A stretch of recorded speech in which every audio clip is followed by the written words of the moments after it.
Hello, welcome back. Today I will talk about my books, or in general about the book of King Paimon. I'm sitting outside in nature, and since 3 days I'm recording from nature. So for me, being outside, which is all other readings I have recorded at home, inside my home. So it does influence, of course, the place where I'm at, or the topic that I'm talking, or my entire mood. And I will still love to talk about my books, or to see if anything comes out from King Paimon himself. So I'm a writer, and I wrote a few books that I published on Amazon, and some of them are grimoires, some of them are novels, some of them are poetry, with different subjects. Of course, one is a writer, one wants to develop his or her craft in a way that there's some type of expansion or some type of potential is reached. And that's what I did. I always try to get or find a new idea that inspired me, that can inspire others as well. And the book of King Paimon, the grimoire of King Paimon, is a very specific one, and it is very very unique through the style, through the subject himself, through the story of the book. All my books are new ideas, new stories, all fruit of my own imagination. It's nothing copied. It's quite a new terrain that I have moved myself on through my books. And I receive different messages through dreams, through visions, from daily life, that somehow inspired me to write a certain type of book, even from people. It always depends a little bit. There's always like a glimpse of inspiration that I reach, hear or feel or dream, and then I take that and create something with it. So it speaks a little bit about like the first light, and say, well, the first spark. And it's always to say, well, it is not the entire book there, but it is the beginning.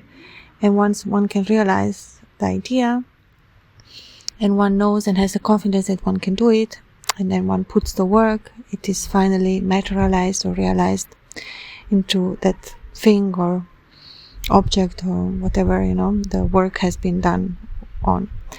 The same process, it's the same creative process, if it's for a book, if it's for a painting, and so on and so forth. But in books, of course, it is different, because it pulls you a little bit more in. When I write books, it's always like a new world. It's like a new portal that opens up to me, and I transverse something unique that no one has. It's like a bridge built only for me, and only I can read the signs, only I can understand the meaning. And I'm still working, so it's like I'm walking on this bridge, and I see everything what is shown to me, and I have my book, and I'm all the time writing, looking down, looking up, writing, trying to take it all in, trying to, it is pretty much as the work of a scientist as well. At the same time, you have to leave your senses very open, and you have to concentrate very much on the mental. So for a good writer, you have to have both plane open. You have to be your emotional, sensitive plane open, the senses, so you can feel, so you can take it all in, and then you need the mental plane, so you can think and write. Writing is very mental activity. But it feels almost like in a dream. This way in a painting, it feels surreal. It feels like walking on a cloud, like walking in a dream. It really feels like that.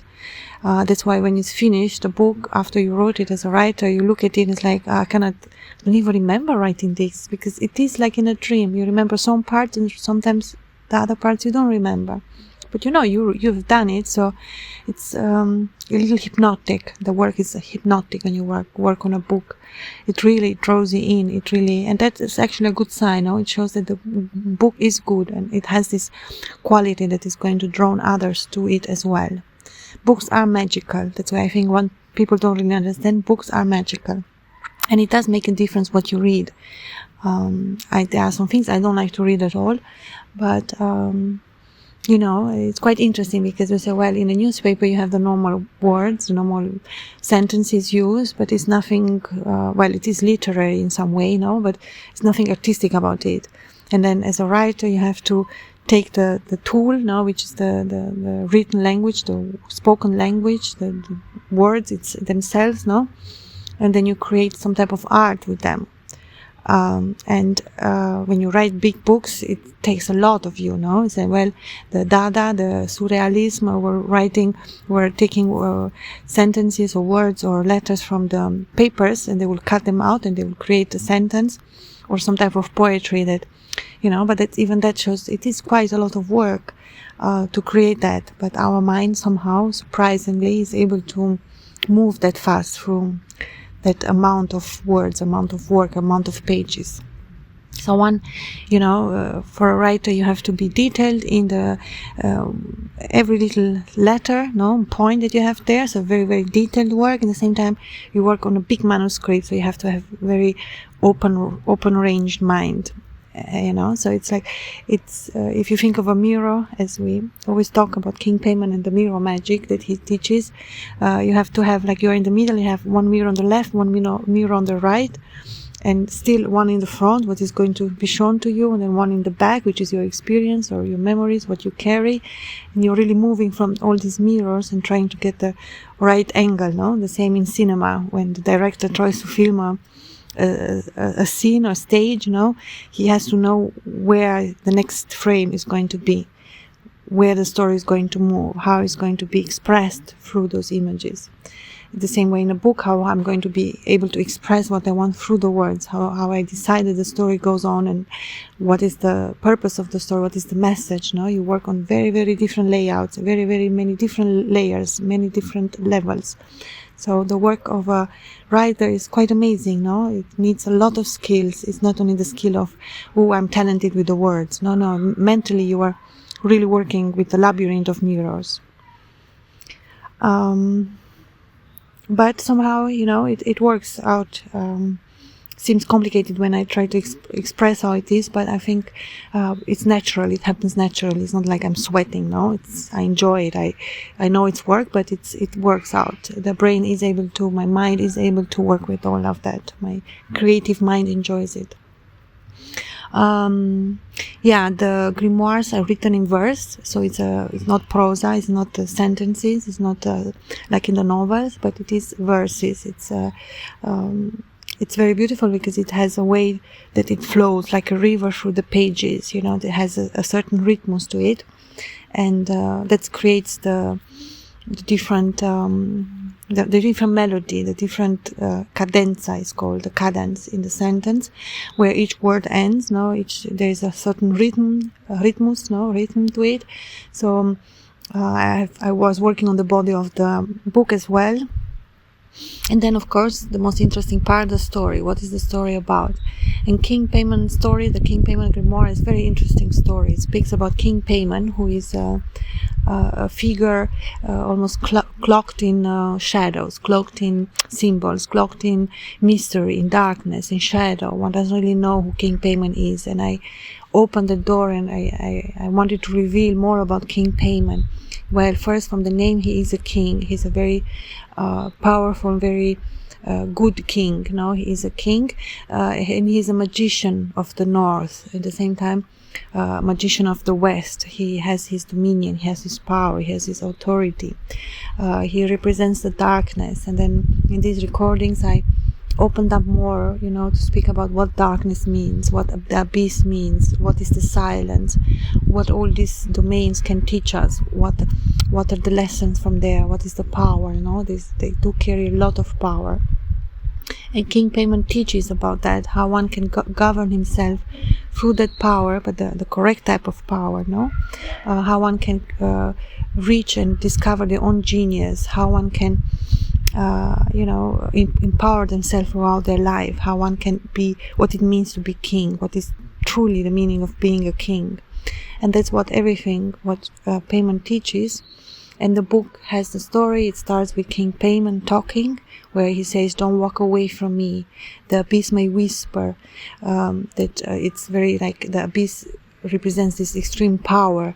At the same time, King Paimon carries a crown of the abyss. It is his dominion. And we can imagine all the knowledge that he carries. No, that's why the subject was so interesting for me. That's why the work that it took away from me, and time, everything didn't matter at all. I was immediately willing to sign on that contract and go in for the work, because it's so interesting, the thematic. Like my entire being was like, yes, I want so much. I'm so happy. I'm so excited to work on this. No. And I think that excitement really excites the brain, and it creates this little explosion of the entire neurons in my brain, and they all work so happily together. No, it really helps. The feeling of a project makes the success of it. I really believe that. So I worked on it, and it got very beautiful. And then I continued to record different voice recordings where I speak about the King Paimon and his teachings, and I share even things from my own childhood, or who I am and what I do, whatever comes through. But it's all for the empowerment of others. I don't speak, when I speak about me, that it fits to that example. What I'm talking about in that recording is not me necessarily bragging who I am and what I do and whatever. Not at all. It's really, I use that as an example for one can. So it is helpful for others to understand something that I want to share from my own experience. I don't know, in general, I've been criticized for that by people who don't know me so well, and it's like, you always talk about yourself, or you think so highly of yourself. But actually I was just expressing something that, it's like a gift to others. It's not about me. It's not me putting myself higher than I don't want to be higher. I don't understand. I was a little shocked when I received that feedback. But yeah, some people just don't like, I guess some people just don't. Not everyone fits with everyone. It's fine by me. But yeah, so King Paimon, teaches us how to create those bridges for us, how to conquer the difficulties what we have, because the abyss, it seems unloving, and it seems dark and indifferent to us, but it's not. It's actually the opposite. The abyss is the beauty of the soul that search for something that it didn't reach yet. When the abyss is going to bring that message to you, the abyss is going to give you that warmth, the abyss is going to give you that love. The abyss is warm, the abyss is loving. And it took me, for me too as well, to understand what darkness means, because darkness always means something so bad and scary and negative and dangerous and horrible and terrifying and so on. That's what we are made to believe through movies and so on. In the darkness bad things happen and so on and so on. But it's not true. Darkness is actually peaceful. If you think of a dark night, the dark sky, it's so peaceful. I think light is more aggressive than dark, for me at least. So one, had to learn to think different about things. That's another thing that Paimon teaches. There's always he decodes the mind, the blockages and the limiting beliefs the mind has. He's able, in very simple example, like as a child would, to give you that blink and say, well, think again about it. Is it really like that? It's like he wants you to search for your own truth and see things as they truly are, not this taught things from others, which is not even true. He wants you to go after your mind and find your own things and think your own things and have your own ideas and feel your own feels, regarding what others people think of you.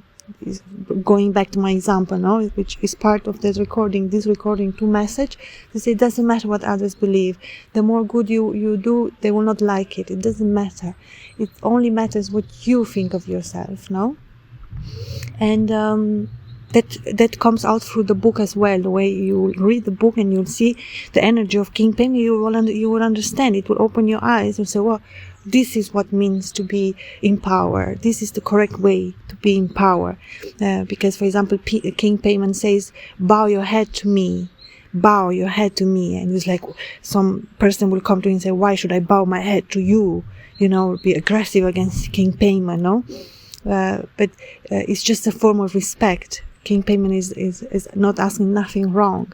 It's just a form of respect, When you salute yourself in the past, especially, you will bow your head as a form of respect, of a friendship. That's the way it is done, So this, it's almost like a little bit relearning things that we thought are negative. King Paimon is going to show, well, actually it's positive.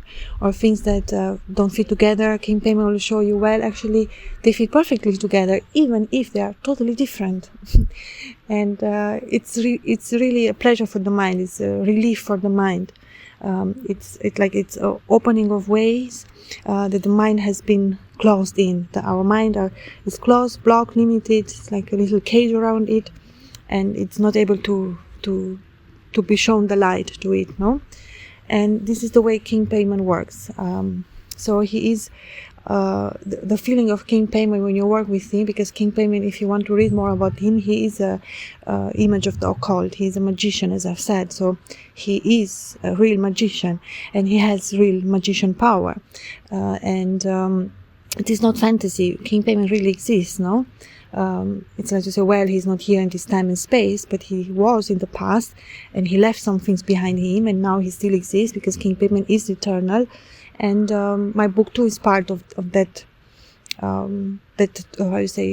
travel of King Paimon through the world, no? And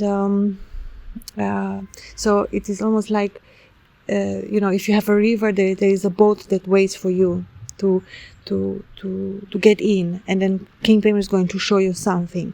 And the first, or at least for me, because for everyone it's going to be different if you work with King Paimon, is that King Paimon has the ability to look into your soul and see everything about you. So that's quite relieving, because it's like, yes, that's his power. He is able to read minds, he's able to read souls, but not in negative ways. He does it for beneficial way, no? Because that's the way he's going to show you telepathically or indirectly. Is going to work on you through that ability that he's able to open up that part of you, no? That if you accept, so he's able to transfer thoughts inside you, or give you ideas, or give you images, no? He's working this way in a telepathical form, which I think is beautiful. He showed me, for example, when I was writing the books, like different visions or different lucid dreaming, which is like I was awake, but I was seeing something like I was seeing a dream and a vision, and he appeared to me, and the energy is very beautiful. It's very, as I said, he will show you the things that you need to see for the projects that you are working on. I was working on the book, so he showed me things about himself, because his subject, no? It was my subject was him. But if you're working on music, or you're working on science, or you want to be master, I don't know what domain, he's going to show you the things that you need to see for that part. So that's why it's different, but that's pretty much how he does it. And he's going to show you things. It will be like, well, I'm awake, but King Paimon is showing me something, or I'm hearing something, or but the why he does it is to help you become the best you can, so you evolve. King Paimon is all about knowledge. He's a master of knowledge.